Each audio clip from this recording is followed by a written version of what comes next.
Hello. Double Hi. thumbs up. Hi, Fresh. how are you? What is going on? It's earlier than usual for us. Well, for Sorry. me. That's okay. It's my fault. So It's I not don't know your why you're fault. apologizing. What well, yeah, I had to record earlier today, so we both unfortunately You had to got record less earlier rest today? time. We're recording earlier right now. Oh, I thought you said you had to record earlier today. I thought you meant You got it. We're good. like We I got had it. to record earlier today. I was like, hey, what time are people scheduling you for? Don't they know? No, I was like, we're recording right now. No, it's my fault that we're recording earlier today. So both of us lost an hour of relaxation time. So sorry about that. It's tragic, Justine. really. But thank you for being so accommodating to me. Always. How are you? I just saw you yesterday face to face, and I already miss you. It's weird. Okay. It's weird seeing you and then immediately seeing you, but not really, you know? I know it's especially because like we are currently doing our backlog for our holidays, just so we get some well-deserved time off. And I feel like every day I'm seeing you, but it's almost in a different format because like I'm seeing you in real time, then we're recording and you're back in It's Kentucky. And told you it's weird. I just feel bad for you because like I have the luxury of not having to also fly across the country round trip, and that I just feel like that takes a toll on a person. I gotta So say that did knock me out a bit yesterday. Because there's no direct flight from where I was flying to and from, and yeah.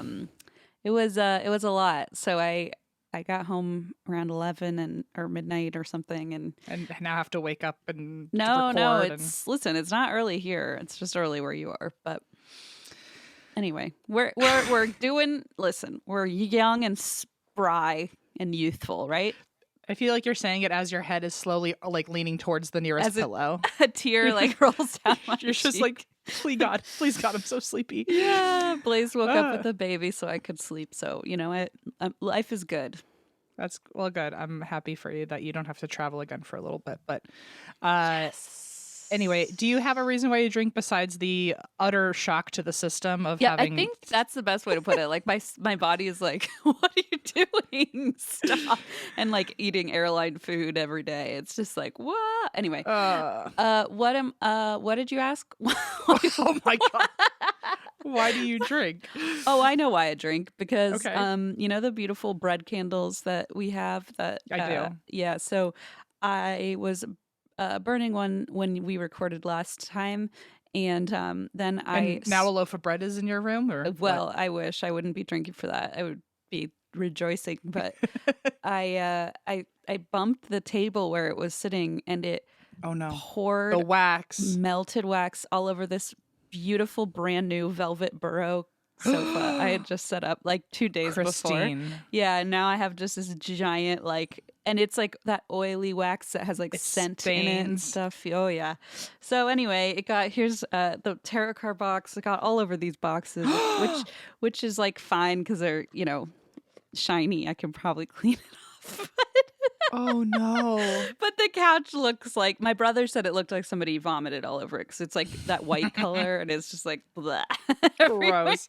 So anyway, I'm mad at myself because like I'm just so clumsy that I can't get my like this is why I can't be a grown up. Like I'm such a bad grown up. I spill things everywhere.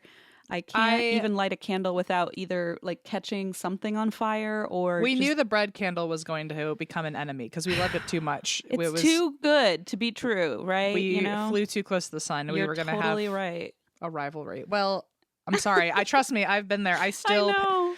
still have flashbacks to my sweatshirt getting covered. My favorite sweatshirt getting covered in I that remember gross scented oil. and I was trying to like Ugh. think of what people were recommending back then, like freezing it, and I'm like, I can't freeze my couch. I could try, maybe. Well, you could leave a bunch of ice cubes on top of it. That's true. Although then I think that would just add water to the situation. I But mean, could... I meant like an ice container, like just sit it on top. Or Oh, something. to make it cold. Okay, Yeah. yeah, I could try that. Also, you know, people say like to heat it with an iron. And I'm like, oh God, can you imagine? Then I'm gonna set my couch on fire.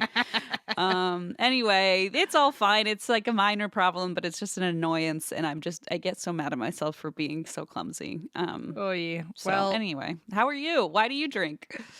I drink. I drink because I still feel like I need to catch up on sleep. But other than that, this is like such a weird. I don't know. I feel like so. Okay, Allison has a new friend that she has made in the neighborhood and like a couple streets over, and she went over to this new friend's house for the first time, and they've gone out and like done things together, but this was the first like invite to the home where she was meeting her friend's husband, her friend's kid. Whoa. And on her way out, the husband was like, "Oh, I have a Christmas gift for M." And they have not ever met me. I don't even know this man's name. I don't know his name. And this was the gift. Are you ready? Yeah. Autographed by Biff Tannen Back to the Future Funko Pop. What? Which perfectly goes with my autographed Marty McFly and Doc Brown Funko Pops. Wait, 'cause now I feel like you owe him a big present. Unless this man happens to be like the actor Biff who played Biff Tannen, and like he can just sign anything and Can be you Biff imagine? Tannen. Allison would be like, "Oh, didn't I mention?"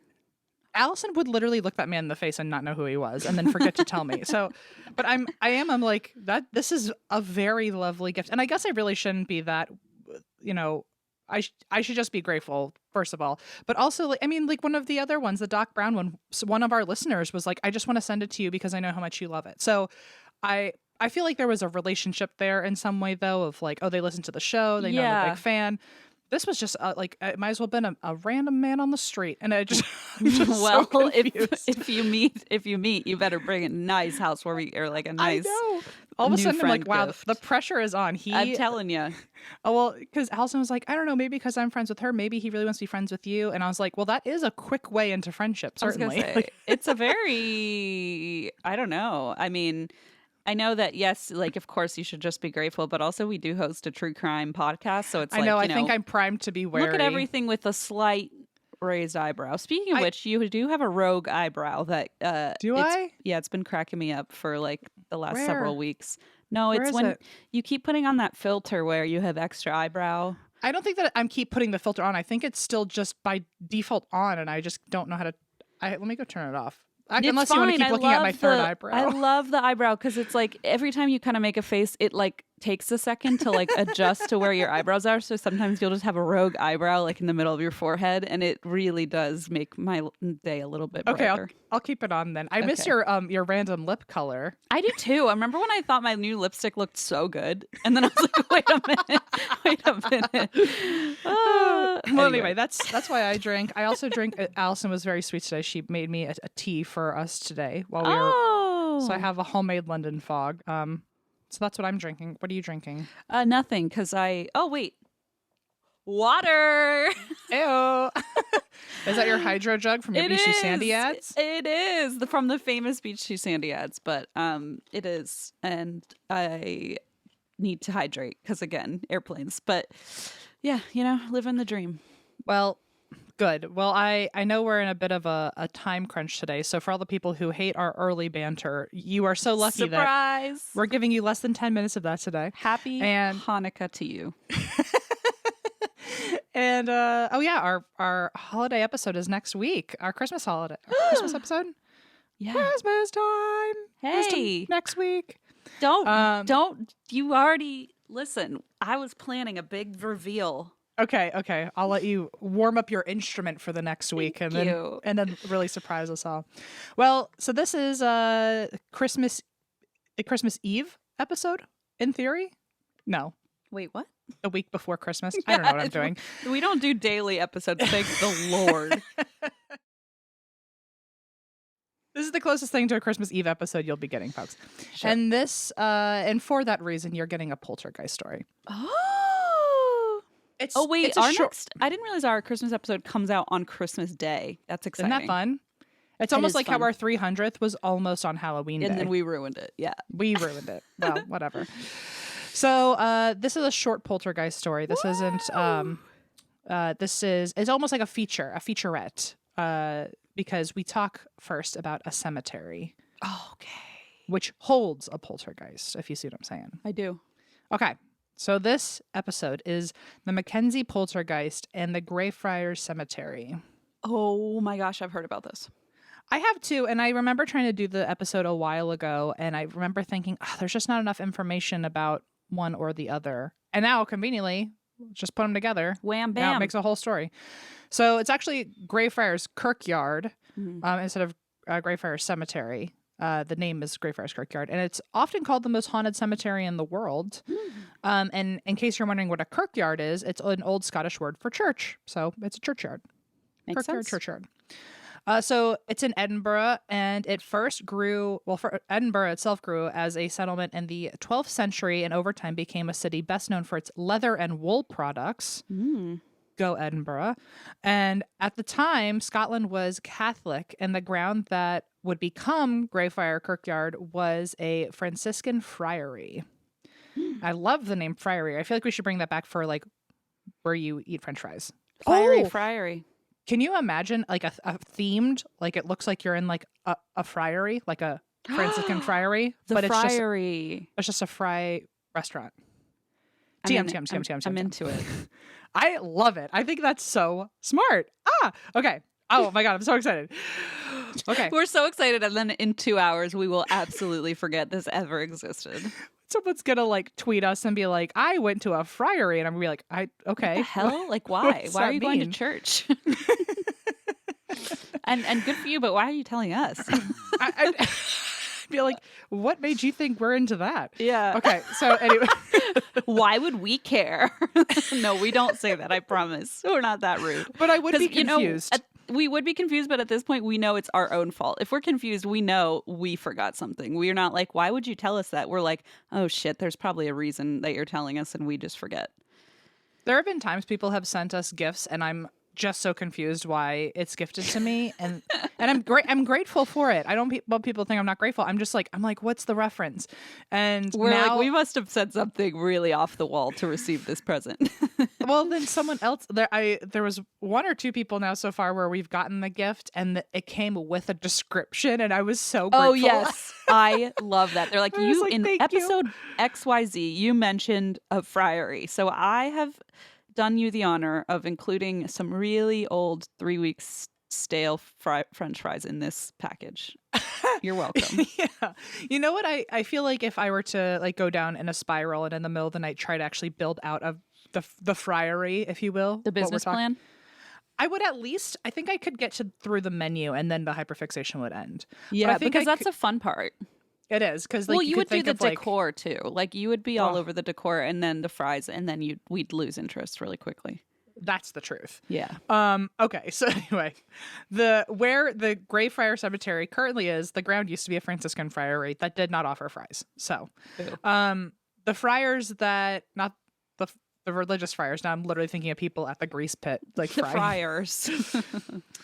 The friars that lived there were very quiet. They wore gray robes, hence the phrase Grey Friar.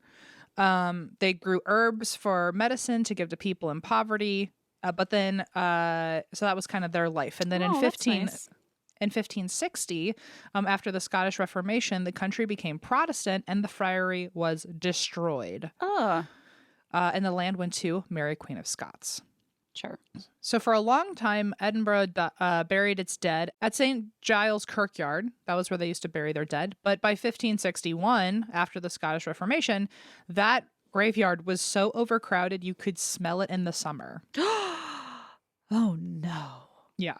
So Mary Queen of Scots was like, something's got to change, and gave the Greyfriars land to the Edinburgh Town Council since it wasn't being used anymore. And the town council established that land to be the new burial grave. I love that she's like, something's got to change. Here, take this problem She's like, and fix she's it. like, I went into the plebeian central town once, and on the main drag, I had one sniff of something foul. Take it, town council. Take it away. Did you know that it's actually pronounced plebeian? I learned You that know, recently. I think I'm going to stay ignorant. Plebeian feels It even sounds more so like... much better. And I said, because it was on Beach GCNE, I was like, did you know it's plebeian? And my brother was like, that can't be right. Apparently it is. And then I was like, do you not say plebes then? Like, do you say I mean, plebs? That's plebs. I always thought that was plebs. Oh, well, I always said plebes, so plebeian apparently is how you say it. And then a bunch of people wrote in like, I didn't know that either. So we're not the only ones, but it just threw me for a loop. Anyway, sorry, continue. Because I knew it was plebs, it makes sense to be plebeian.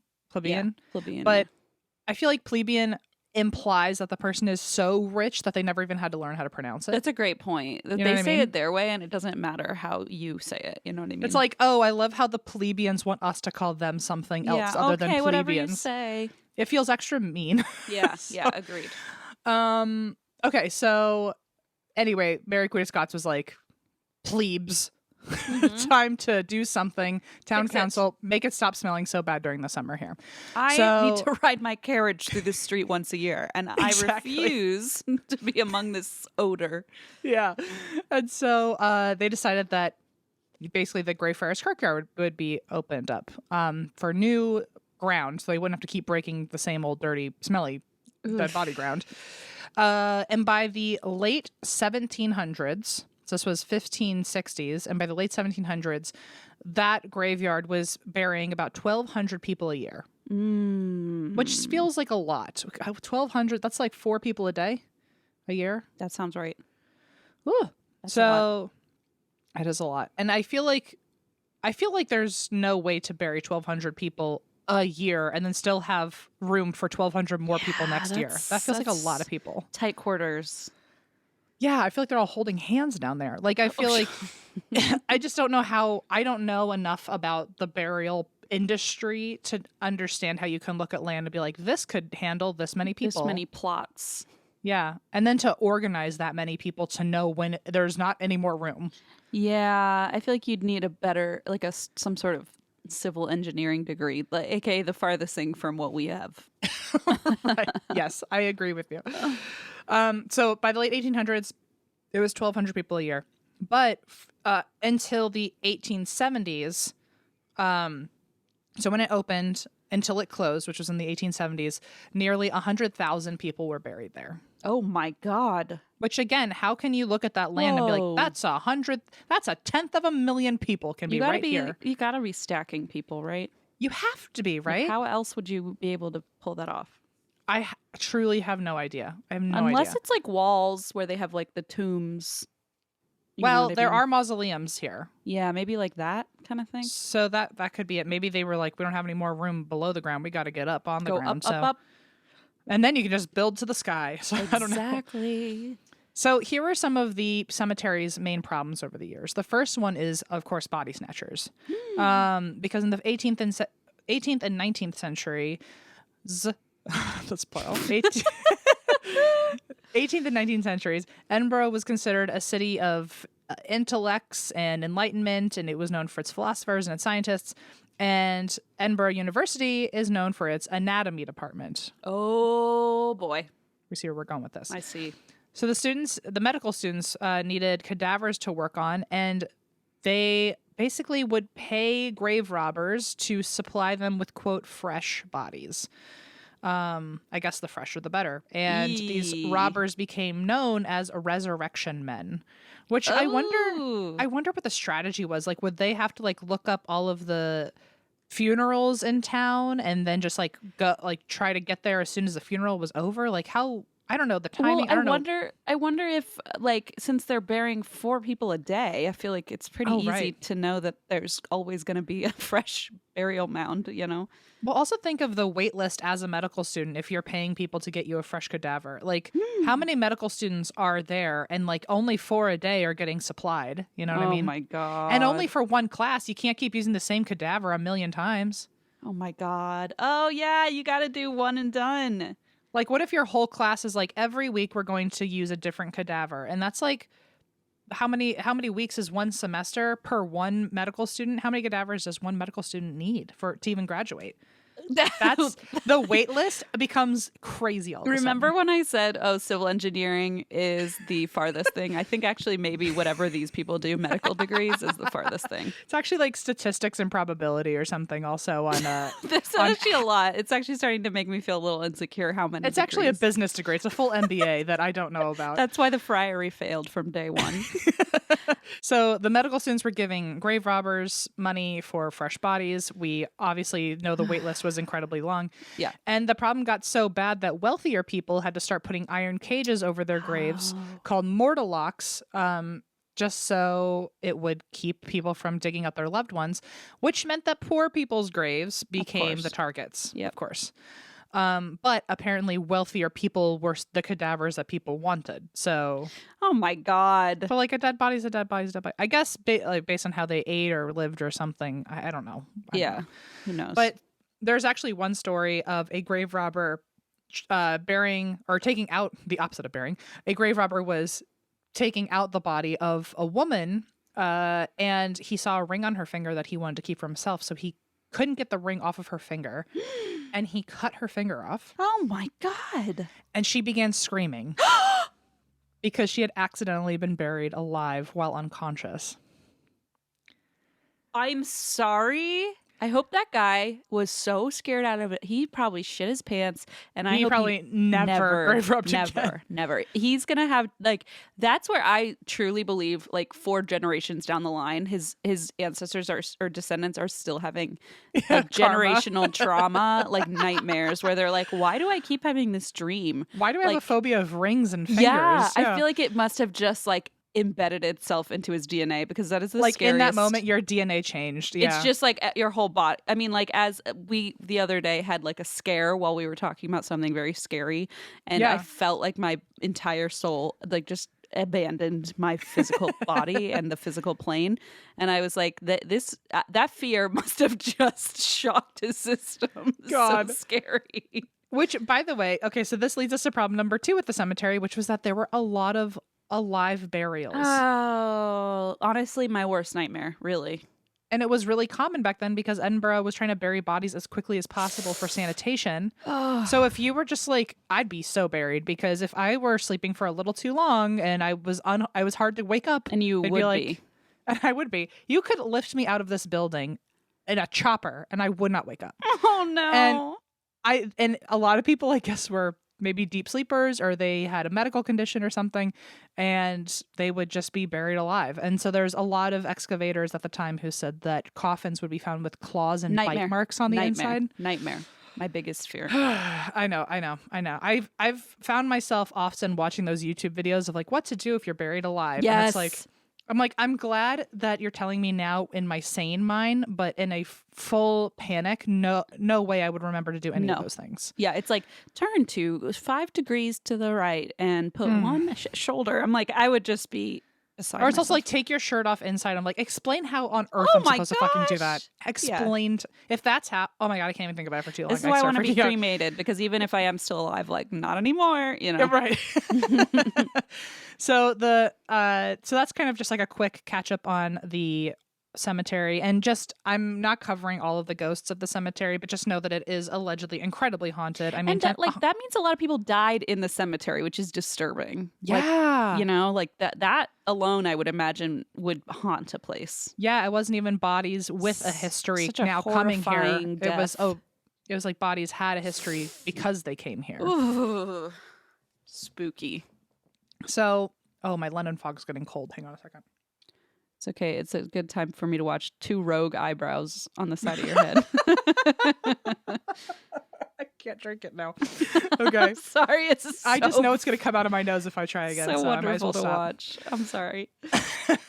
So just know that I'm not covering all the ghosts of the cemetery, but you could assume people see a lot of apparitions, a lot of shadow walking. I'm sure a lot of sounds of wailing and moaning and screaming and talking, and people grab you. And I mean, I didn't even do the research. I can tell you probably with confidence that that's all happening in the cemetery. Yeah. But again, one of the main reasons for the ghosts is that a lot of bodies were buried there. A lot of them were living, so now they have their own trauma attached to the land. Mm. And bodies were often buried in unmarked graves and then dug up en masse and then moved without any respect in the area. So Oh. that doesn't help either. Mm-mm. Famously, Greyfriars is home to the notorious body of Sir George Mackenzie, or Bloody Mackenzie. Oh, no, I know about this guy.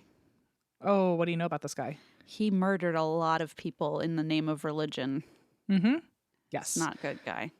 So he was born 1636, and then in 1677, he became Lord Advocate during the reign of Charles II, aka he enforced the king's law on people. Yikes. Mm-hmm. One thing I will say, not that this is a redemption by any means, but this is a fun fact that we do like about him. He was fully anti-witch trials, and he saw that a lot of women and poor people were being accused unfairly, and he freed many victims. Okay, that surprises me. I will say I would have bet money on the opposite. And in an essay of his, he wrote, "It cannot be denied that many true mathematicians and physicians were called magicians in the duller ages of the world, and I condemn next to the witches themselves those cruel and too forward judges who burn persons by thousands as guilty out of this crime." Okay, well, you know what? Snaps for that.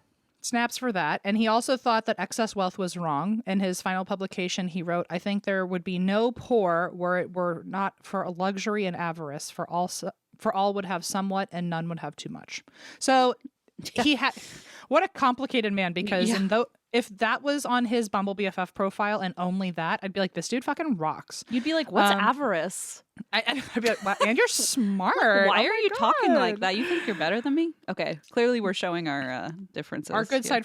That was, as my mom says, the first 3 months of any relationship, you bring your representative to the table. Yeah, that's a honeymoon phase. Mm-hmm. So that's what I would have loved about him. And then over time, I would have been like, you know what? I'm starting to notice some red flags. Yeah. And the red flag mainly was that he was very pro-torture. And fuck. so he had made enemies with the Covenanters, which they supported the Scottish Presbyterian Church. And despite his views of witchcraft and eat the rich, he was still pro general torture and even legalized torture in a lot of ways. What the fuck? He was anti-illegal torture, but then it's like, okay, but now you're legalized. Yeah. Well, he's anti-illegal torture, then legalized so let's make some it of it. legal. Yeah. So it's like, okay, so you're just pro-torture. It doesn't make any sense. Yeah. While he was in power, a lot of people were in makeshift prisons right beside the cemetery. So that's why we mentioned him here, because a lot of people in the cemetery or people on the land suffered next to the cemetery. They daily were risking starvation, mistreatment, illness. Some were even executed. They were tortured. As if starvation, mistreatment, and illness were not torture enough. Right. And some even witnessed him cutting corners and bending laws to get convictions he wanted and allowing illegal torture, not even legal torture. He was allowing illegal torture that he claims he wasn't for as methods to get convictions he wanted, which is so weird that would be something he's okay with, because it sounds like he wasn't okay with that happening with the witch trials where they were using torture to convict witches. I guess he just was like too smart. He thought he was too smart. Like, oh, well, witchcraft's not real, but it's we can do it if it's like a real offense that you're committing. Yeah, I guess so. What a complicated person. Yeah.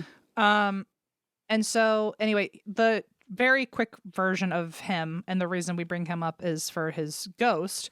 So in 1691, he died, and enough people hated him by the time he died that it didn't matter any good he had ever done. They were like, we fucking hate you. So when he died, he earned the name very quickly Bloody Mackenzie because of all the people he tortured. And he was entombed in Greyfriars, and which is so weird because Greyfriars was overlooking the prison where he tortured people. Super. So now it's said that Bloody Mackenzie's hateful spirit wanders the cemetery as a poltergeist. And author Robert Louis Stevenson, who did Treasure Island, he had talked about Bloody Mackenzie. And he said, when a man's soul is certainly in hell, his body will scarce lie quiet in a tomb, however costly. Some time or other the door must open, and they come forth in the abhorred garments of the grave. Oh my gosh. Yikes. Now that man's an author, because I could never put that sentence together. I see that in a Bumble BFF, and I'm like, we got a lot to talk about, man. we got a lot to talk about, but I'm still going to swipe left because I'm intimidated and I will never be able to meet your standards. Because you say sentences like, and they come forth in the abhorred garments of the grave. And I say things like, did you know it's not plebeian? Did you know it's No, plebeian? I say that. You just say the word plebeian. Sorry, it's even worse then because I go, did you know my friend told me it's not plebeian? Yeah, exactly. Oh, man, we're embarrassing. So anyway, anyone is free to explore most of the cemetery themselves, but Bloody Mackenzie, his mausoleum that he's in, because he's not buried, him and the Covenanters prison is exclusively, it belongs to the tour company called City of the Dead, and they do ghost tours. On their tours, people have claimed to have paranormal experiences, and a lot of times we think it happens to be Bloody Mackenzie because most of the worst experiences happen in his mausoleum. I see. So it's interesting that he, maybe because his spirit is so powerful or has a lot of like unleft business, or maybe he has a lot of like, I don't know, his energy is just really strong. And I mean, he was known to torture people in life, so it's interesting that he'd torment people now. Yeah. You know? Yeah. So on their tours, people have claimed to experience a lot of things. And the founder, Jan Andrew Henderson, he used to live actually in a house in the cemetery, which is the most Christine Schieffer thing I've ever said about someone that's not Christine Schieffer. And I see you, Jan. You too, that would be a Bumble BFF swipe. Now, you'd be like, now we found our match. Yep. can you imagine if two people on Bumble BFF found each other who both lived on cemeteries? Listen, come find me, folks. Well, don't come find me. That sounded really ominous. I'll be at the cemetery. You know where it is. At the cemetery. Well, so he published a book detailing people's experiences on his tours. Okay. In 1999, this is the first story of someone, not the first, this is just the first one I'm going to tell you. Yep. Of someone on one of his tours. It was a student named Siobhan who had the horrible Irish name spelling where it it's does not not horrible. Look, it's just the spelling is horrible. I'm sorry. It does not look like Siobhan. I have a friend whose baby's named Siobhan, and I had to tell. I was like, Blaze was like, "Well, how do you spell it?" And I told him, he's like, "No. How do you spell Siobhan?" I'm like, "No, that's how you spell it." I know. I'm sure to me, it's a horrible spelling. I'm sure in Ireland it makes perfect sense. But to me, my brain does not. It's like Saoirse spelling Rowan. dog XGJVXUN. And Well, I'm it's like, wait a minute. Saoirse Rowan. You know how you spell her name? I know, Saoirse or something. Saoirse. I know, all of the Irish names. It's fascinating that, I mean, it's clearly just a different language. So like but my brain sees it and I'm like, I don't even want to try. It's hard for us Americans to really grasp. So scary. Like there's no better way to prove that you're not from those areas if you just look at someone's name and go, I don't know. Saibon or whatever. There's another one that really blew me away. Oh man, what was it? I don't remember. I'm not gonna remember. But anyway, it to my brain that can't be a name. It just, I don't understand. But anyway, Siobhan, not Sialban or however. It went on. So Siobhan went on a tour, and when they got to Bloody Mackenzie's mausoleum, she felt like she couldn't breathe all of a sudden, and like not just like she lost her breath a little bit, but she felt like a strong hand covered up her nose and mouth and was pressing into her face, so she couldn't get any air out. Oh, which is like, it's even worse that it's not a real hand. Like there's no chance of getting away from it. Can't, like nobody else can see it happening. And it was pressing into her face. She even tried to back away into the wall to like get away from this thing, and it followed her almost as if it was like pushing her into the wall. And she felt like she was about to die, and she actually did pass out, and the only way that she was able to wake up was once the tour guide dragged her out of the mausoleum. Oh my God. I feel like at this point, when you're a tour guide, if anything's happening in the mausoleum, it's just, and if someone passes out, just be like, hang on a second, and just drag their leg and bring them outside. I was going to say, you got to be working out daily because you're going to be dragging people in and out of that thing. Just potato sacks at that point. Just make that part of your regimen at the gym. Or I wonder, what if the tour guide passes out? Then does he warn people ahead of time? Like, just drag me out of the mausoleum. That would be the most alarming tour. I would have ever heard. If I don't make it out of here, drag my lifeless body. Oh my God. One time I had a math teacher who used an EpiPen, and I now and as an adult I've met more and more people where it's become normal now, but it was a jarring first experience when I was a freshman in college. I was like brand new 18, and this teacher was like, "Oh, I used an EpiPen. If I collapse during our class, this is how to use an EpiPen on me." And I was like, "What?" I was Whoa. like, "You're really trusting me, someone you don't know, and a random 18-year-old who's probably doing the stupidest shit last night. You want me to put an EpiPen?" Did it happen? It never happened in my class, but I heard it happen in another class. Oh, okay. But it was a math class, so it started out real hot. I was already jarred about that. And then I couldn't stop thinking about it because I was like, now I was so paranoid. I was like, what if something happens? I better remember the rules. I better remember. And now he was like, on to math. And I was like, shit. And now You're I really like, I am so missed unprepared. chapters 1 through 7. I was thinking about your EpiPen. Anyway, now I know how to use an EpiPen after the paranoia that gave me. But Excellent. really, I imagine as a tour guide too, just be like, oh, hey, everyone needs to know about this in advance. And Yeah, it's a just good thing. drag me out of Listen, the mausoleum. I feel like everyone should know how to use Narcan, and everyone should know how to use an EpiPen. You never know when. I don't know how to use Narcan. Okay, so do you know what Narcan is? No. Oh, it's we used to carry in LA because it's to treat like a narcotic overdose. So a lot of times, like if you see somebody, for example, it happens like on the side of the road. Sometimes if people are unconscious, and they've overdosed, Narcan can undo that. And so a lot of people have been proponents of, just regular everyday folks carrying it on their person in case they need to use it. No, I've never heard of it. Okay, well, hey, we'll hang out together and you handle Narcan, I'll handle the EpiPen. We'll Okay, be good. I've never used an Everyone EpiPen, is so. safe when we're there. Yeah, sure. Everybody listening is like, I don't think so. Bring Blaze and Allison maybe, just in case. Anyway, so that she was able to wake up once they dragged her to the mausoleum. And apparently that's a common story of like people just pass out or they get sick or they don't feel good. And the second they leave the mausoleum, they're fine. Right. Other stories are that a woman went inside the tomb, I think on her own walk. I don't even know if she was on a tour, but she was just at the cemetery. No, she had to have been on a tour because the tomb is exclusively bought by the company. So, but she went inside the tomb when it was cold. So I guess maybe she was listening from inside the tomb. And she was trying to just kind of keep away from the wind. Suddenly she noticed that inside the mausoleum, it got like oddly colder and she felt a really strange, intense, like primal fear. Oh. And she got home and said that she felt the same thing and she felt like a dangerous animal was nearby and she needed to run. That was the way she described it. Ew.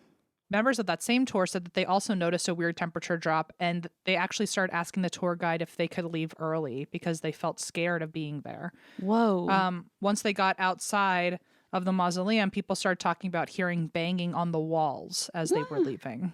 Oh, jeez. Another tour, there was a student who went inside the mausoleum and she felt very afraid, also like she couldn't breathe, but she, on top of not being able to breathe, started hyperventilating. She had to brace herself against a wall. She was shaking uncontrollably and immediately felt better when she left. But the next day, she woke up with a huge welt over her eye, like she'd been slapped, and it took 2 weeks to heal. Oh my God. This guy is an asshole. Well, even 11-year-old Megan on tour, she was holding her mom's hand, so she was clearly not doing anything with her body, but just holding her mom's hand. And she just kind of said to herself, like, oh, my arm feels cold. And when her mom looked down at her arm, Megan's arm was covered in blood and it was covered in scratches. Blood? Yeah, she had been scratched so hard that she was bleeding.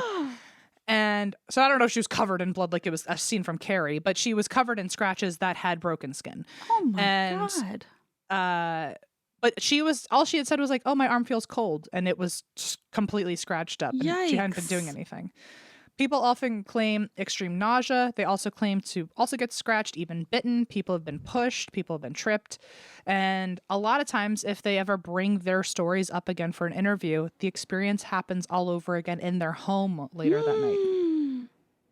That's almost bad. as like if that's like extra scary because it's like you leave the tomb or the mausoleum and you're like, okay, good, I feel better. But then you go home and it's still there. I don't like that. Well, what freaks me out is it makes it sound like it's always been with you and never left. It's because if it's able to hear you years later talking, like recounting the experience, and it happens to you again, it's like, oh, it's been waiting around to hear you talk about it. I hate that.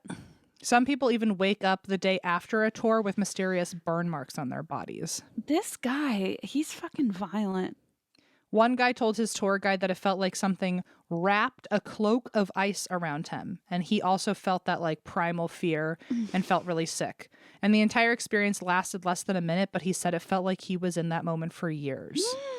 I wonder like who gets targeted, because it's like everything from an 11-year-old girl to a full-grown man. Like I wonder what the criteria is. Yeah. And I have no idea. It just sounds like anyone. Yeah. And it's also weird that it would be women if he seemed to be protective of them during the witch trials. No, but didn't he kill men, women, and children? Oh, yeah, you're right. Yeah. I really keep leaning into the witch thing, trying to find good in a person. I think that's not even about people. It sounds like he was just more concerned with like the some sort of moral scientific law. like justice behind it. Yeah. No, you're totally right. Gross. But so anyway, the sheer number of experiences, including the numbers alone in the mausoleum of Bloody Mackenzie, has earned Greyfriars the title of the world's most haunted cemetery, and incidents can be so extreme that the tour group's website literally has a warning that says the Mackenzie Poltergeist and the South Bridge entity, which is a whole other one we could talk about, they can cause genuine physical and mental distress. You join City of the Dead tours at your own risk, not suitable for under 12s, pregnant women, or anyone with a heart condition. So I'm out. Yeah. And wow. happily. Happily. I'm out, and it's not even because I'm any of the above, just because I'm out. I feel like not just heart condition, but if you have like a lung condition, any condition, really I'm shouldn't be going. immunocompromised. Maybe that counts. I think actually, finally, an immunocompromised person would be the most safe in Would that be lucky. space. Would be safe there, you think? I feel like they'd be more safe than anyone with an organ condition that like the ghost could grab on or something. Maybe, yeah. An organ condition. I just feel like if like it makes you have a hard time breathing, or could give you like can add to your heart condition. I feel like finally being immunocompromised, like he It's can't not the sneeze worst on you. problem. You know, Yeah. he can't give you the flu or something. I sure So- hope not. So Jan Andrew claims that since the tours started, almost 150 people have physically collapsed on his tours. Oh my God. And he's like, anyway, we still keep going. He's just so used to just dragging them out by twos now, both legs. He says there's poltergeist activity in the house near the cemetery and sometimes mysterious fires near the cemetery. Ooh. And one of the fires even destroyed his own home and the tour's headquarters, which very conveniently destroyed all of his records on the Mackenzie Poltergeist. Yeah, wow. And he does, however, still have records of witness accounts and photos and things like that. But I mean, yeah, I wonder, as the tour guide, how come you've gone unscathed this whole time?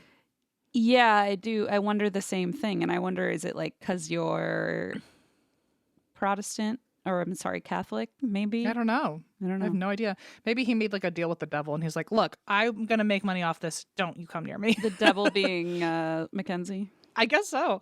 Yeah, I don't know. Maybe he just like came to terms with it a long time ago that this thing probably does follow him, or maybe they have some sort of understanding of each other. I have no idea. He's But like, he you can does- attack this 11-year-old girl, but not me. But not me. Yeah. So Jan admits he doesn't know what the poltergeist is. It might not be Sir George at all. It could be a demon. It could be another unknown ghost. Also, there's a theory of it being a, quote, collection of hysterical reactions. Which I don't know. I couldn't even tell you what that means. I wonder if it could be just like how hateful he was in real life, or how like full of like if that energy just stayed. Like it's not him in like a maybe in a, what do you call it? Like in a real present state. Like maybe he's not aware or whatever, but maybe it's just his like shitty energy that's stuck around in one space. I don't know. Well, it has become the best documented supernatural case of all time and probably the most conclusive. Oh, this is a quote from Jan, by the way. It has become the best documented supernatural case of all time and probably the most conclusive. Let me put it this way. If the Mackenzie Poltergeist isn't a genuine spiritual entity, then I don't think there's any such thing, not anywhere in the world. Wow. So if this ain't real, nothing is. Right. So I do have a fun fact to end on with Greyfriars, which is that it is also famous for its littlest grave, which belongs to Bobby, the tiny Skye Terrier. Oh. In the 1850s, Bobby used to accompany his master, who was a night watchman who died of tuberculosis. And Bobby refused to ever leave his grave when his master died. And because he never left his master's side, the town began watching over Bobby through his grief. And someone at the cemetery built him a little shelter next to the grave. My heart. Another person would feed him daily. And so many people eventually found out about Bobby that soon crowds were gathering every day to watch Bobby come out of his little hut to go have lunch. Oh, buddy. Dozens of townspeople took care of Bobby for the next 14 years, who kept daily watch over his master's grave until he died of old age. Bobby. And a baroness even made a statue of Bobby and had it erected across the street from the cemetery. And when the Greyfriar Church interviewed Edinburgh locals, when they were asked what first comes to mind when they think of the word Greyfriar, many people before any poltergeist or ghost experiences said that they think of Bobby. Oh, I have goosebumps. Baby. So anyway, that is the Mackenzie Poltergeist / Greyfriars story. My God. I can't get over that creepy dude. I mean, I know.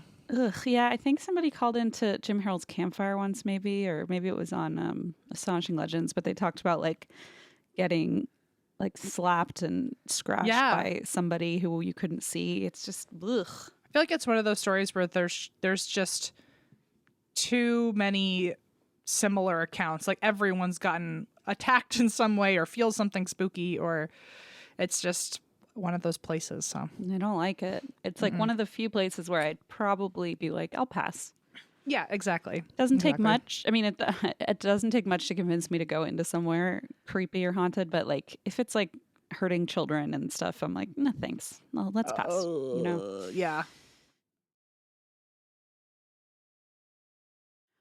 All right. So today I have for you a Halloween story. Whoa. Okay. So it's giving night before Christmas, except episode before Christmas. That was beautiful. I know what it was. Really good. So this is unfortunately a very, very tragic story. It's also very brutal and violent and gruesome. Oh shit. Okay. Yeah. So and just it's just a lot. You said Halloween and I got excited. Now I feel bad. Well, I wanted to get that out of the way because it is called the Napa Valley Halloween Murders, and so okay. It's definitely a Halloween story, but it's not charming in a fun and way. Quaint. Yeah, it's just kind of dark. In 2004, 26-year-old Adrian and Sonia, 25-year-old Leslie Mazzara, and 26-year-old Lauren Mienza all lived comfortably together in a house on Dorset Street in Napa, California. Okay. Lauren and Adrian were both Napa locals who had lived together for a while before Leslie eventually joined them, and she had moved from South Carolina. So the women were pretty happy together, the three of them. Adrian's mother, Arlene, said that Adrian was looking forward to living in that home a long time and just felt really at home there. Lauren was an outgoing, sporty woman who coached volleyball at a local community college. Adrian was a civil engineer. Oh, that's what I mentioned earlier. Oh, wow. She would have been able to figure out the cemetery math. Been able to do the math, yeah. Cemetery math. That would be the first math class I'd ever probably enjoy. I'd finally care, yeah. Yeah. Adrian was a civil engineer who friends described as vivacious, funny, and above all, tough. A very tough person. So this is something traumatic that had happened to her back in high school in 1994, which was about a decade before this story happens. She was in a catastrophic car accident where her window was open and her head slammed into the pavement as the car rolled 3 times. Holy shit. Yeah, like extremely... She shouldn't be alive. Exactly. Extremely traumatic, had head injuries, but she survived. And she even went back to school a few months later. Holy shit. Okay, yeah, wow. So great. Good for her. Tough. But she did struggle with temporary brain damage, and memory loss was a major obstacle she faced for obvious reasons. Mm-hmm. But she healed and actually did well enough in school to earn a scholarship to California Polytechnic State University, where she ended up getting her degree in engineering. So come back, kid, you know? Sure. So Napa City had hired her on as a civil engineer when she graduated, and in 2004 she celebrated the 10-year anniversary of her miraculous survival and recovery with her best friend, Lily Prudhomme, who she met at work. So Adrian and Lily are best friends. Mm-hmm. Lily said, "It was sort of a fast friendship. We worked together. We saw each other after work. We worked out at the gym together. And meanwhile, Adrienne was basically living her dream life at work with her friend and at home with Lauren when then Leslie joined them from across the country." Now, Leslie was a former beauty queen, quote unquote, who had competed in pageants back home in South Carolina.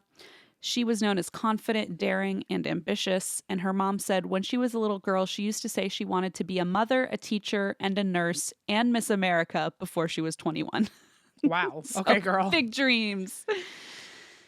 Her friend said she was an unintentional heartbreaker. They said she never toyed with people. She never strung anyone along, but she was so beautiful and kind that everybody she met seemed to just fall for her left and right. And, you know, it reminds me of like, I don't know, just like a Disney princess kind of. Like she just leaves a trail of people who are, you know, enamored with her.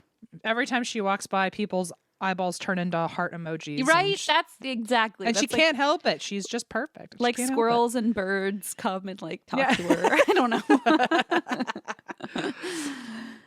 So she broke up with her longtime boyfriend and decided to move to Napa from South Carolina to be closer to her mom. And when she moved to California, she actually found a job at a local winery that was owned by Francis Ford Coppola. Oh, okay. Now, I know that wine, definitely. I've seen it too. Yeah, it's like very, very well known. I also want to, I think it's just called Coppola wine. I don't know. Okay. It's pretty affordable for me anyway. It's like, you know, okay. For me, it's like $15. It's not like, you know, super fancy. I mean, it's more than I spend on a bottle of wine, but Sure, if I'm it's like not your $2 chuck. it's certainly not. But if I'm going to someone's house or something, you know, that's like a good gift wine. Yeah. So anyway, remember our first episode we talked about Francis Ford Coppola? Oh yeah. Because I think it was the first episode. You mean Coppola? Coppola. Was it the second episode? It was the first episode, I think. Francis Ford Coppola. Okay. Anyway, I just saw that. I was like, wow, that is something else. Okay. What a throwback. What a throwback. So she landed this job at a local winery and she was a natural fit in the business, and the winery ended up turning into her passion. And so Leslie stayed in California, even though her mom, who she had moved to California for, moved to Michigan. And so she was like, I'm going to stay here because she was so happy. So now Leslie is living in the same house. All three women were pursuing their own career goals, living happily together in a neighborhood that was known for comfort and safety. And unfortunately, then we reach Halloween night 2004. Okay. The three roommates handed out candy together to trick-or-treaters, and then they all turned in for an early night. Now, I just want to remind everyone there's 26-year-old Adrienne, 25-year-old Leslie, and 26-year-old Lauren. And so Lauren and Adrienne had lived there before, and then Leslie moved there from South Carolina. Okay. So by 11 p.m., the house was dark and all three women were asleep in their own bedrooms. So Leslie and Adrienne slept upstairs, each in their own room, and Leslie's bedroom was the closest to the staircase. And then Lauren's bedroom was on the first floor downstairs, where she would sleep with her dog, Chloe. So sometime between 1 and 2 a.m., everyone's fast asleep. Lauren hears Chloe growling. Oh, shit. And she notices that the motion sensor light was on outside. But after a moment, everything was quiet, so Lauren just let it go and went back to sleep. Sometimes their neighbor's cat set off the motion light, so Squirrels, birds, anything. And you know her with her squirrels and birds. It's like, well, that's what I always told myself anytime a motion sensor goes on. I'm like, it was a squirrel. yeah. I feel like that definitely happens. So she just thought, well, nothing to be alarmed about, went back to sleep. But only a few minutes later, Lauren woke up again, this time to her roommates screaming. Oh, shit. She said, I was in my bed and just opened up my eyes and realized something is not quite right. And then I heard a scream. That's so creepy that she woke up before, too, and went, right? I know something's wrong. Ooh, that just gave me goosebumps. I had that exact same thought where it's like, you wonder, like, did you hear something like a shuffle or a footstep and you knew something was it's that gift of fear of yes, exactly. I'm so glad you brought it up because I was like, don't say it. I don't know if anyone's heard about it. It's this book by Gavin DeBecker. It's incredible. We read it every if you haven't read it yet, I don't know what you're doing. It's going to teach you everything. It's on Audible. Ever heard of it? It's his whole job, and he actually during COVID he came out this whole new like a Stop forward. You're so embarrassing. But no, I mean it really is. But I also wonder, like, was that in itself the gift of fear, or was that just like a freakish moment of knowing that something? Yeah, it's hard happened? to know, but I think I would imagine like probably the dog could sense something was up. And so, I just got goose cam again. So another thing, I know we're talking about again, but I haven't mentioned this part before. He talks about like, when dogs sense something is wrong and we think it's like supernatural, a lot of time it's like, no, they're just really in touch with their instinct, whereas we're not. And so, if a dog is sensing something is wrong, they're probably sensing the same kind of things we are. Like, their gift of fear is a greater gift. Yes, like they can listen to it better than we can. And so who knows, maybe she woke up and she noticed the dog was alert. Maybe she just had a knowing. Like maybe she just knew. Maybe she heard a footstep. Maybe, who knows? Maybe the light was still on. I don't know. But yeah, that's my exact thought too, was like, it's creepy that you wake up beforehand and then hear the scream. There's something really chilling about that. So she leapt out of bed, opened her bedroom door, which I feel like I don't know what your reaction is, but I think mine would be freeze. Like, I don't think I would fully run out the door. I think I would hide. I would love to run out the door. I wish I were more, exactly, bold in that way. If we're wishing things, I wish I was like a black belt in every sort of self-defense and I could just handle the person. But I wish I could just fly away and not worry about it. Actually, could I teleport in this dream? Yeah. Yeah, I wish I could just the poor girl. Stop crime. Yeah, that would be great. So she opens the door. She stands on the threshold of her room, terrified and listening. And in the dark, she hears an intruder running down the stairs toward her. Absolutely not. If I wasn't frozen before, I'm frozen now. Exactly. But Lauren listened to her gift of fear and said, "My gut told me to go out the back. And I remember thinking, but I'm opening up the door for this guy to follow me out." But she trusted her gut, opened the back door, ran out, and the intruder did not follow Lauren. Instead, he escaped out a window in the front of the house, which was the same window he had apparently used to break in. Oh, God. So Lauren stood in the backyard, trapped by the fence, hiding in the bushes. And even though she had no idea if this intruder was still inside, because she had run out before she saw him leaving through the window, she gathered the courage to go back inside. Ooh, that's a horror movie no, but I'm glad she did it. I'm glad she did it too. It's takes a lot, I think, of courage. And she went back in to help her roommates. So she ran back in screaming Leslie's name, but she only heard Adrian, who was yelling for help. So upstairs, she found Adrian and Leslie together, both in Leslie's bedroom. She slipped on the floor and realized it was wet with blood. Yeah. I don't know. 300 episodes, Christine. Every time I'm still blown shocking. away. It's still shocking. I just one time want you to be like, she slipped on a puddle of rainbows and an escape out of the building. And everybody was fine. Yeah, but okay, so I assume that means Leslie's dead. So Leslie had unfortunately already passed away. Yes. Shit. Okay. Adrian was still alive, but was bleeding profusely from multiple stab wounds and was getting weaker by the second. Oh, no. And at this point, there's nothing Lauren can do for her. Leslie needs serious medical attention. So Lauren's trying to call 911, but this is 2004 and the landline is dead. Oh, no. Talk about a horror movie. Oh, no. She took her cell phone, ran back out of the house, and got into her car for safety to lock the door in case the killer was still nearby, and called 911 from her cell phone. Yeah. When Adrian's mother listened to Lauren's 911 call, she said, "My heart went out to Lauren. I could hear the panic, the grief, the fear in her voice." And speaking of Adrian, unfortunately, Adrian also passed away before help could arrive. Oh, my God. Oh, the survivor's guilt. The survivor's guilt. Oh, my God. So now it's only Lauren who survived this horrifying incident. I was worried you were going to that was how this was going, because so far you'd only given quotes from Lauren. I know. I know. Sometimes I'm sneakier about that, but not today. Yep. Exactly. So the crime scene itself was shocking, as you can imagine. A detective said it was the most blood he had seen in his entire career. There was blood on the floor, on the walls going down the stairs, on the window where the intruder came in and left, and on the siding outside of the house. They also found a bundle of plastic zip ties wrapped in a rubber band outside the window. What? So And this was.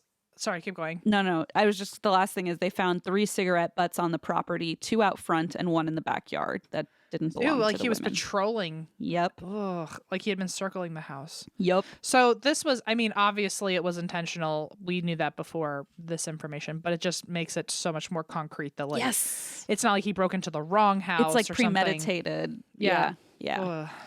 So it seemed like you're already on top of it. Like the killer had cased the house for a while before he broke in, smoking cigarettes and tossing the butts on the ground while he circled. He had used a knife to pry open the front window and climb inside.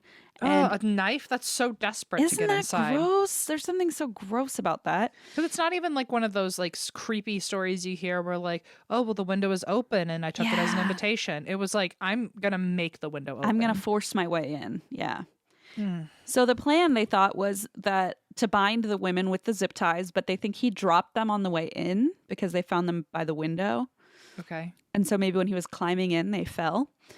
So he made his way upstairs, and Leslie's room was the first door. And investigators actually suspect Lauren would have been the first victim, but the man simply didn't know she was there because her room was downstairs. And the guy didn't think to look for a bedroom on the first floor.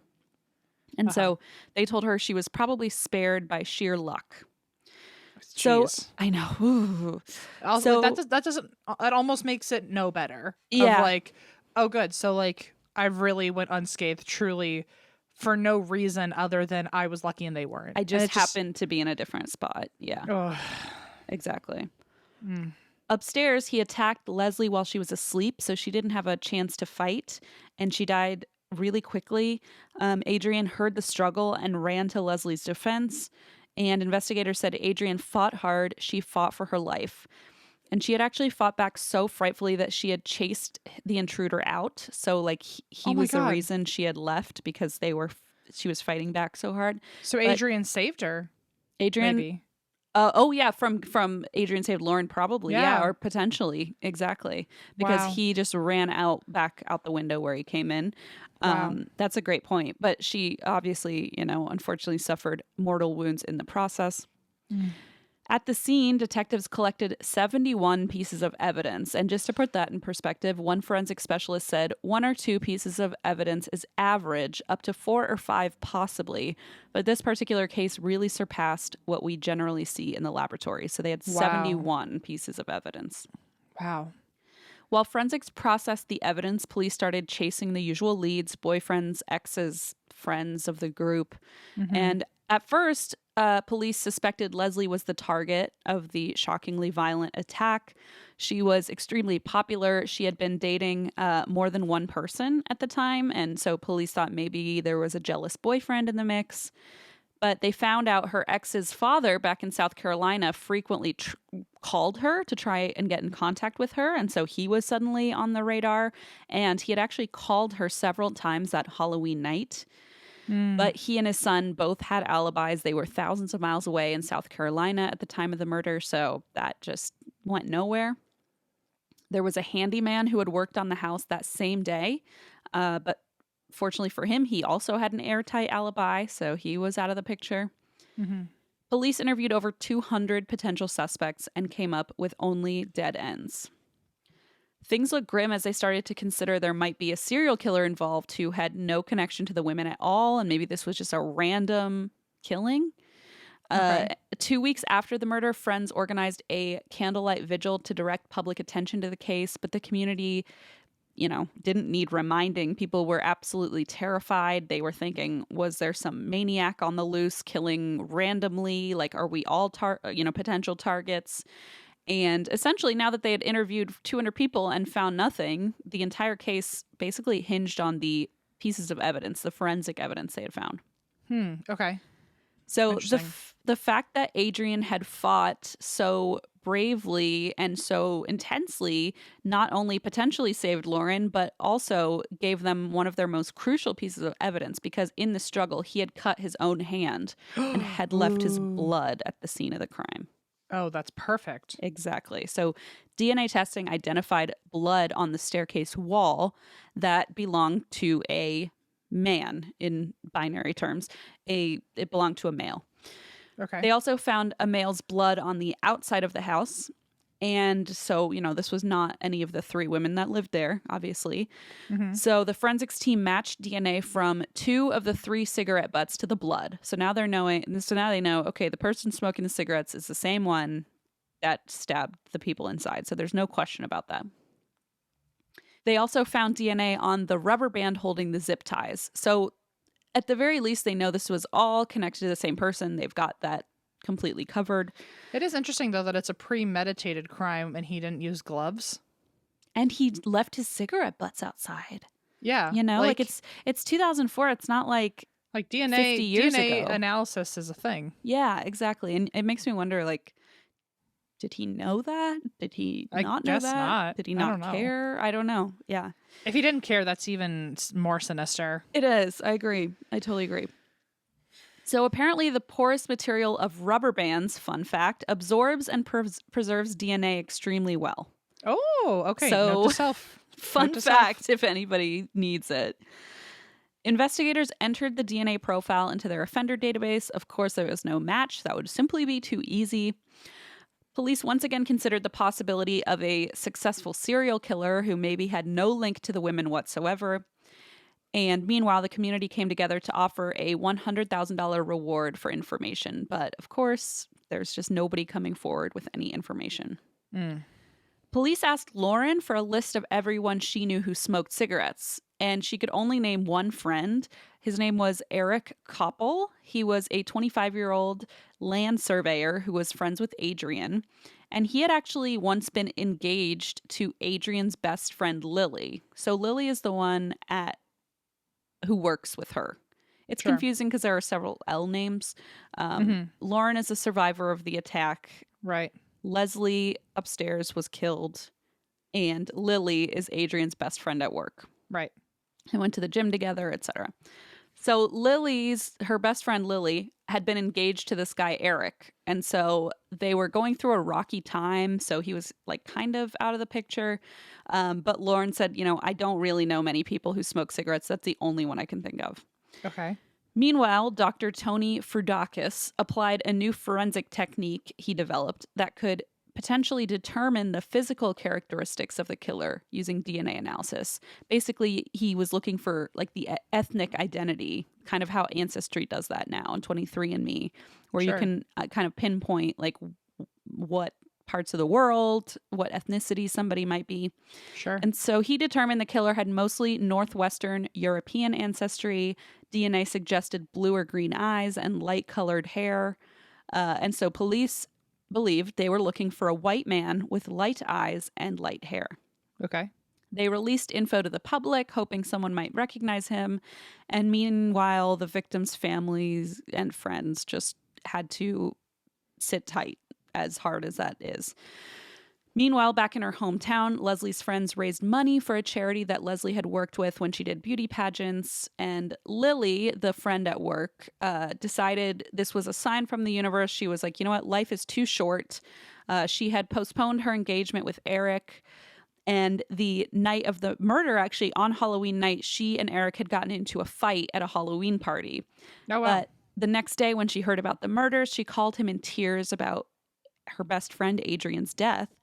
And she said he came over to comfort her. They patched things up. She said, life's too short. Let's get married. Let's put the engagement back on.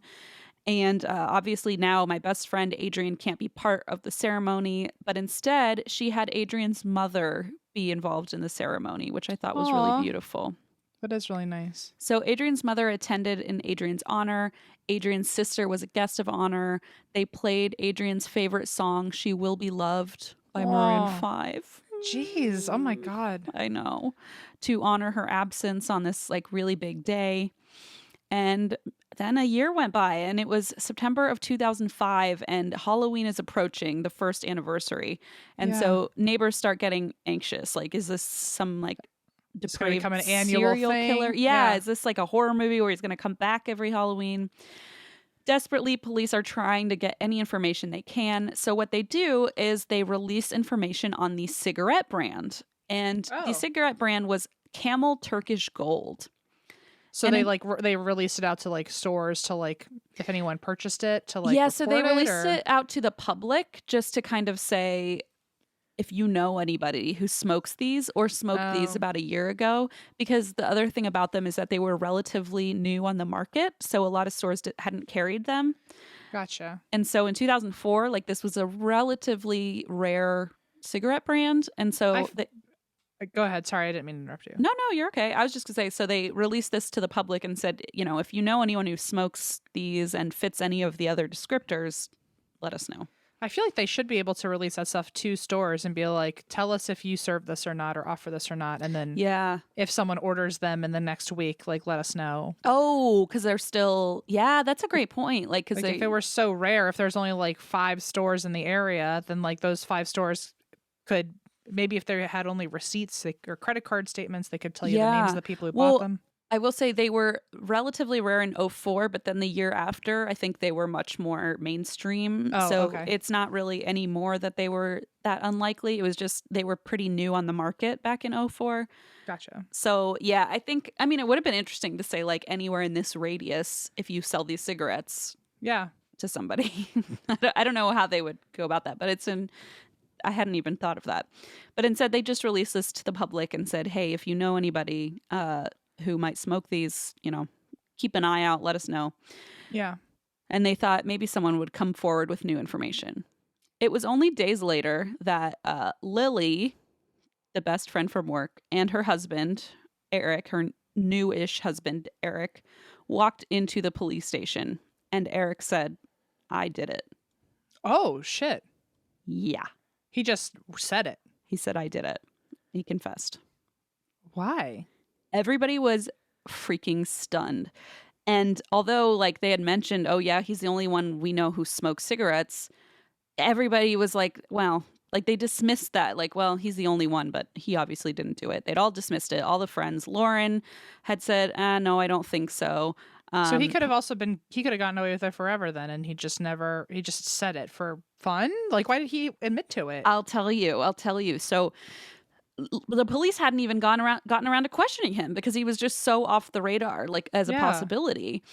And so now detectives questioned Eric on unreleased crime scene details to make sure his story lined up with their information. And then they tried to match the DNA to the blood on the wall, the cigarettes, and the rubber band, and it was a perfect match. So they knew, yes, Eric was which makes it even crazier. It makes it even crazier that Lauren survived because he would have definitely known she lived in that house. So sorry, Lily is the one who is married to Eric.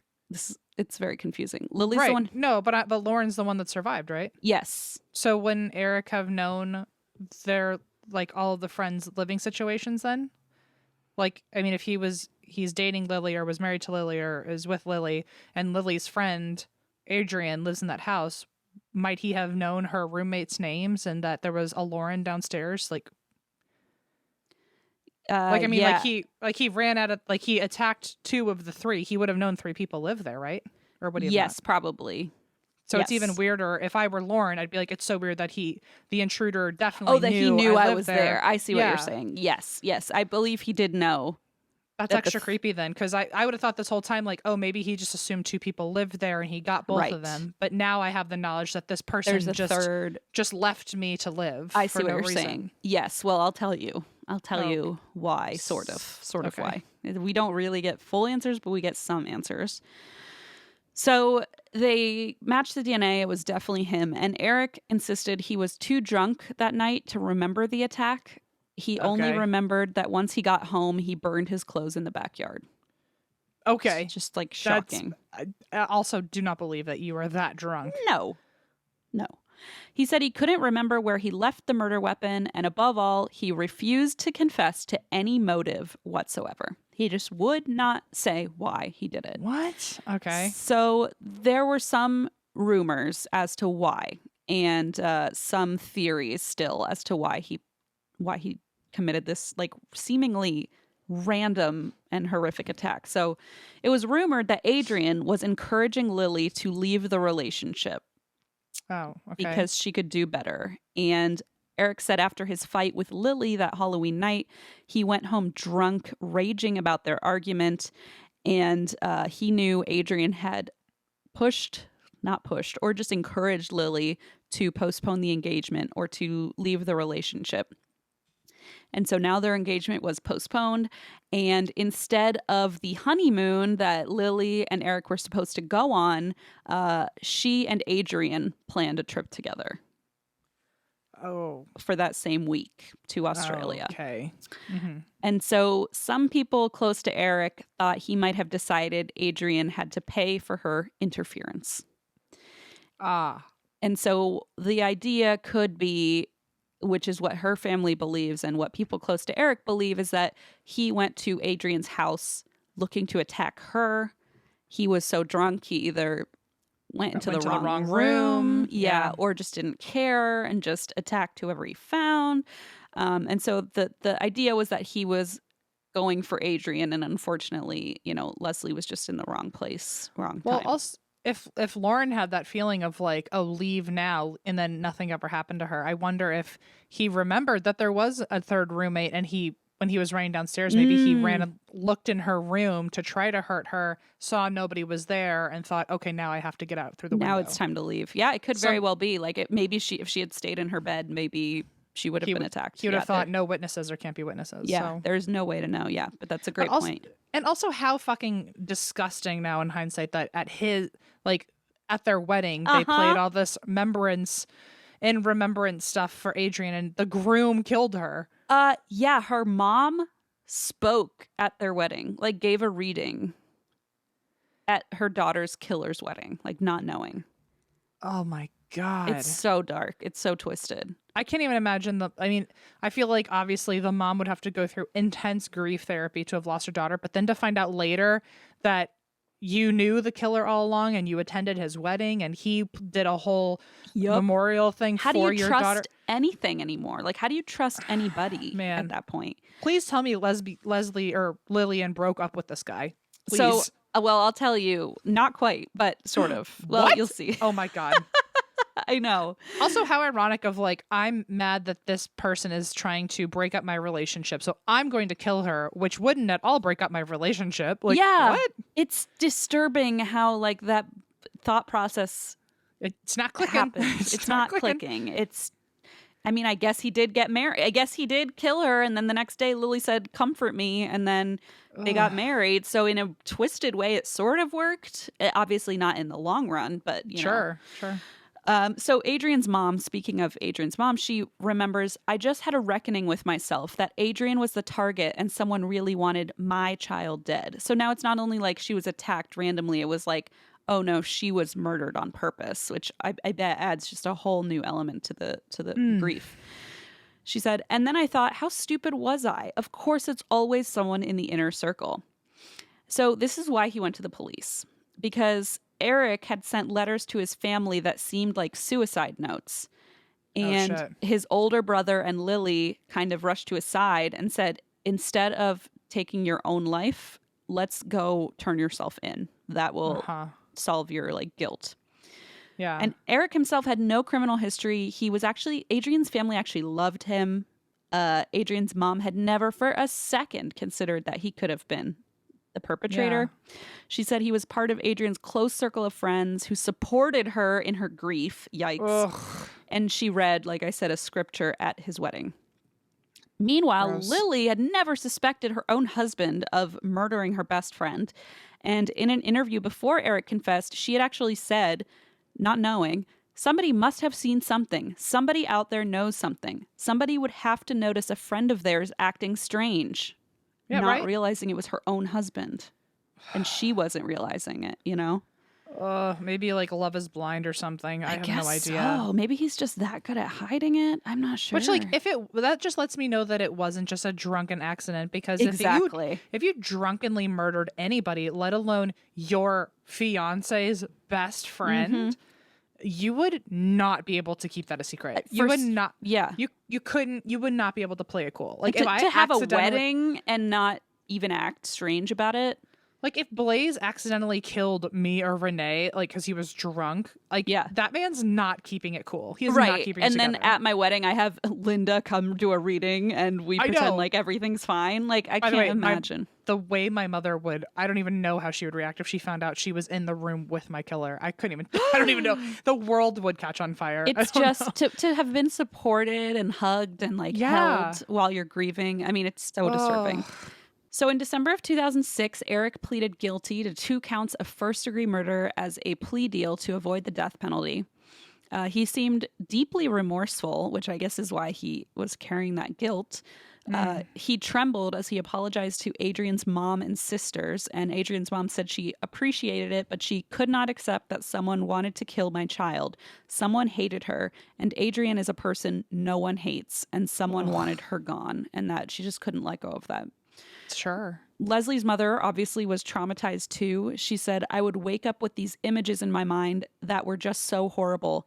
As my grief counselor told me, Leslie died once, but you keep reliving it over and over again, which like Oh my God. makes me want to cry. In court, Arlene confronted Eric and said the following. Eric, you knew Adrian. You know me, and Eric, I know you. You are a man who violently stabbed to death the best friend of the woman you loved. That is not love, Eric. You cannot love Lily and bring a knife into Adrian's home and stab her again and again and again and again and again and again and again and yet again. God. Then Lily took the stand. Oh, shit. She said the events broke her heart, but she looked at Eric and said, Eric, there is nothing you could do to make me love you any less. Girl. What? Girl. The fuck? It makes you wonder if she was just like ignoring any signs. Like, maybe just desperate to, like, fully denial. To believe it. Yeah, denial. Yeah. And she said, these words are just as true today as they were on that afternoon of the wedding. Fuck off. No. Sorry. He's... Girl, no. Like Adrian's mom Yeah, said, that's red not flag. love. Sorry. Yeah. So ultimately, Eric was sentenced to life in prison without parole, which was predetermined by his plea deal. And attempting to find peace, Leslie's mother, Kathy, said, Leslie's life speaks for itself. Her 26 years were full and rich and productive, and she was a gift. I'm so grateful that I got to be her mom and that she brightened our lives. I miss her a lot. Oh, my God. It makes me want... And then Adrian's mother, I'm going to end on this quote. Adrian's mother, Arlene, kept driving Adrian's car, which I thought was really touching. That is nice. Yeah. And she said, this car is Adrian's car, and I'm so pleased to be driving it. Makes me feel so close to Adrian. I haven't changed the preset radio buttons. I know. I'm going to get teary-eyed. Every time I get in this car and turn on the radio, I feel very close to Adrian, and every day is going to be a good day. Oh, my God. And that is your nightmare before Christmas story. Indeed, a Well, nightmare, by the way. Ain't that the truth? Yeah. Yeah. Wow. Well, what a way to ring in the Christmas cheer. Yeah, what can I say? I I do my best. I hope everyone feels like they're in proper Santa spirits now. So Yeah, the good news is that, like, I know you have to go to your next engagement, but when we record our next after chat, that means it'll come out on Christmas Day. will we? I feel like doesn't Because this it comes episode... out Monday. Like the after chat comes out Monday, the day after the episode airs. Oh, wait, no, you're right. Wait, doesn't it come out this? Wait, after no, this you're episode? totally right. I keep thinking this is literally Christmas Eve episode because you said that earlier. I'm wrong. Ignore me. Oh my God. I feel Eva's sweating somewhere. Okay, no, you're good. You're good. No, Forget it. Ignore me. We will have an after chat after this episode if you'd like to go listen to it. That's right. And we will probably talk about something unhinged. It'll come out the first day of Hanukkah. So you know what? It'll be our Hanukkah after L'chaim. chat. All right. L'chaim. All right. Well, go check out our after chat if you are part of Patreon, and we will see you over there for some friendly gabbing. Yay. Okay. Have a good interview, Em. Okay. I'll. Should I call you after this, after the interview, to do an after chat? Sure. Okay. And That's why we drink.